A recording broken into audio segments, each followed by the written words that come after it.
If you're looking for a hunter build to help you get to wave 50 and Legend Onslaught, then you came to the right video. Because with this solar hunter build, you will be able to provide an insane amount of ad control with your infinite blade barrages, and also be able to do an insane amount of damage when it comes to the boss encounter. So if that sounds interesting to you, make sure to stick around so you can get the full outlook at the builds, and leave a like and subscribe if you enjoy. Now, let's hop right in. Since we are offered a rally banner at the beginning of every boss fight, I've broken this build up into two separate ways. One setup is for the waves leading up to the boss fight, and then I switch to the DPS version of it once I get to the boss room. So you guys will be able to see my build for ad control and also boss DPS, which I thought would be helpful. So first, we're going to be starting with my ad control setup, and for this, we are using the exotic hand cannon known as Sunshot, matched up with the extremely useful arm exotic, Shards of Galanor. With these two exotics, you will have no issue destroying all of the constant waves of enemies, no matter what the difficulty is. Because with the Sunshot, we have an amazing set of perks, such as the intrinsic trait known as Sunburn, and what it does is, it makes the weapon shoot explosive rounds, as well as highlighting the targets that are damaged by it. Explosive rounds are huge, especially in a game mode like Onslaught, where enemies are constantly stacked up on top of each other. It's just a ton of free extra damage from each explosion. On top of all this, Sunshot also has a trait known as Sunblast,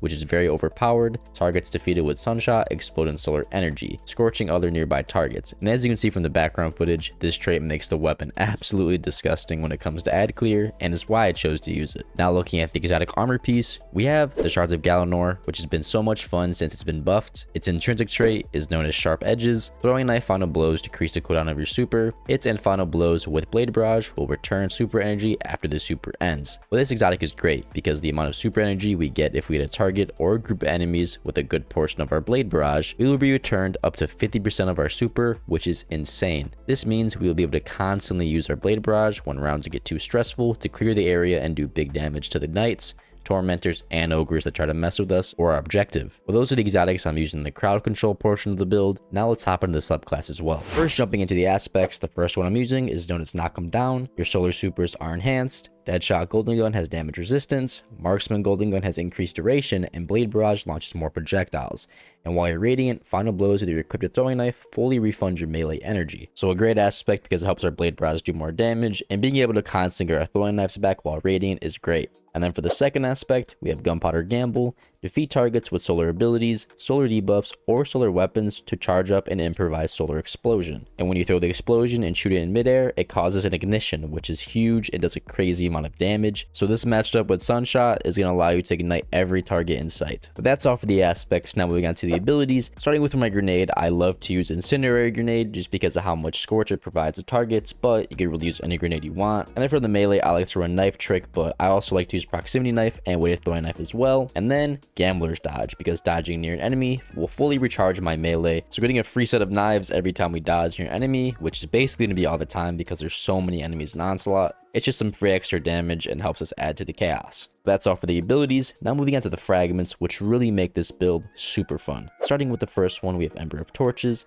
Powered melee attacks against combatants make you and nearby allies radiant, which is huge because while you're radiant, your weapons are enhanced and you do increased damage to combatants. And since we're able to get our powered melee back so frequently with our dodge, we can constantly proc this, which is super beneficial for us and our fire team. But yeah, Ember Torches, great fragment. And for the second one, we have Ember of Tempering. Solar weapon final blows grant you and your allies increased recovery for a short duration, and it stacks up to 3 times. And also while this is active, your weapons have increased airborne effectiveness, and your solar weapon final blows will create a fire sprite. And basically, fire sprites just grant you grenade energy, and since we're using Sunshot and we have all the explosive damage, we're gonna have so many solar kills, leading to an insane amount of free grenade energy, allowing us to constantly proc Gunpowder Gamble and get that really powerful ignition on top of everything. And also having that constant 3 stack of recovery is gonna be great, especially if your team is running max recovery. That extra 3 tiers is very beneficial when it comes to survival. But that's all for that. Now moving on to Ember of Ashes, you apply more Scorch stacks to targets, which basically just means our Scorch is 50% more every time we do it, leading to us igniting targets faster, which just means more damage quicker. And then for some synergy with Ember of Ashes, we have Ember of Char. Your solar ignition spreads Scorch to affected targets. So any targets that are nearby when the ignitions go off will be affected by 60 Scorch stacks. And if you didn't know, it takes 100 for the ignition to go off.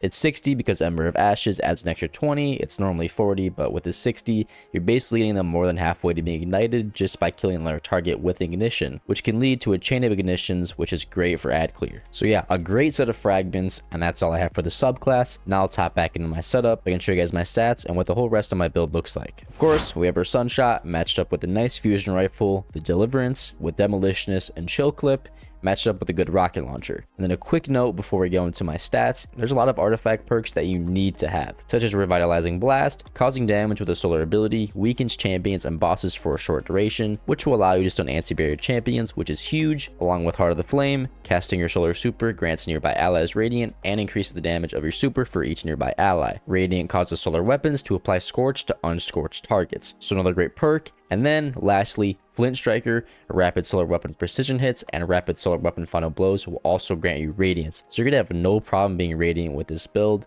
and it's just gonna be a great time for you and your allies. But yeah, now back to the setup. I just like to run high resilience and decent intellect. My recovery is really low. I'd like to have it higher, but really just high resilience because this is end game legend content. You definitely need to have your resilience really high, and intellect just so I get my super back a lot quicker. And since I have Shards of Galanor on top of that, I'm gonna be getting my super back really quickly, allowing me to kill groups of ads over and over again. Here are my mods. For my helmet, I'm running hands-on and a solar siphon for the orbs of power. And then for my gauntlets, I'm running impact induction, heavy-handed, and fastball. And then for my chest piece, I just have 2 solar reserves matched up with arc resistance. Your chest piece is kind of whatever you want to do. And then for my boots, I have 1 stack of solar weapon surge matched up with absolution and invigoration. And then for my cloak, I have reaper matched up with bomber and outreach.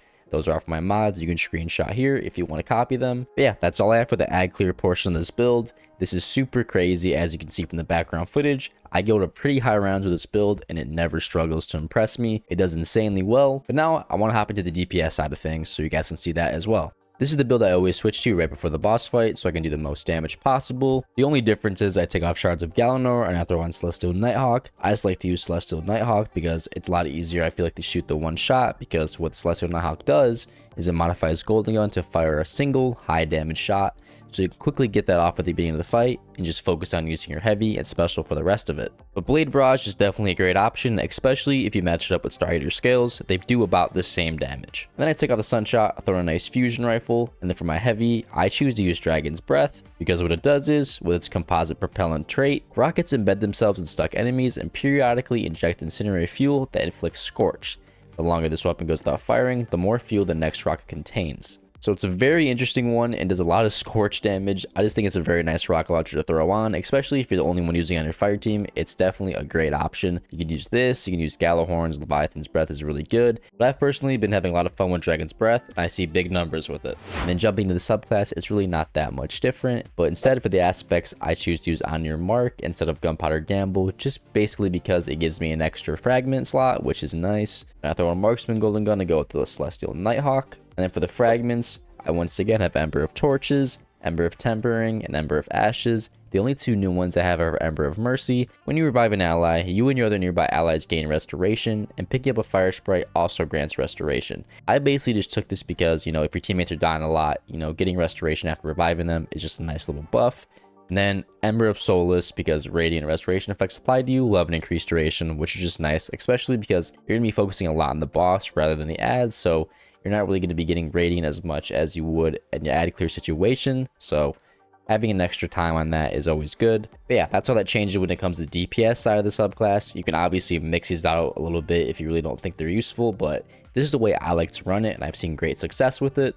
But it's really, of course, up to you. You can just use this as a foundation if you want to change this up and mix it up yourself. And also here are my mods. Really nothing much changed. I just added some scout mods, some surges, and also some reserves. And that's really all I changed in the mod section. Everything else is basically the same. But yeah, guys, that's all I have for this video. Of course, both dim links will be in the description for both of these builds. I've been having a great time using this build, and I've had no trouble getting to high rounds on Legend, especially when my friend was also running this build as well. It made for an insane ad clear experience, and also my other friend was running Stasis Behemoth Titan, which honestly made it feel like a breeze. So I would definitely try this build and throw it into your rotation and give it a go. But yeah, of course, let me know in the comments how it goes. If you want to see more videos like this, please let me know. And until next time, peace.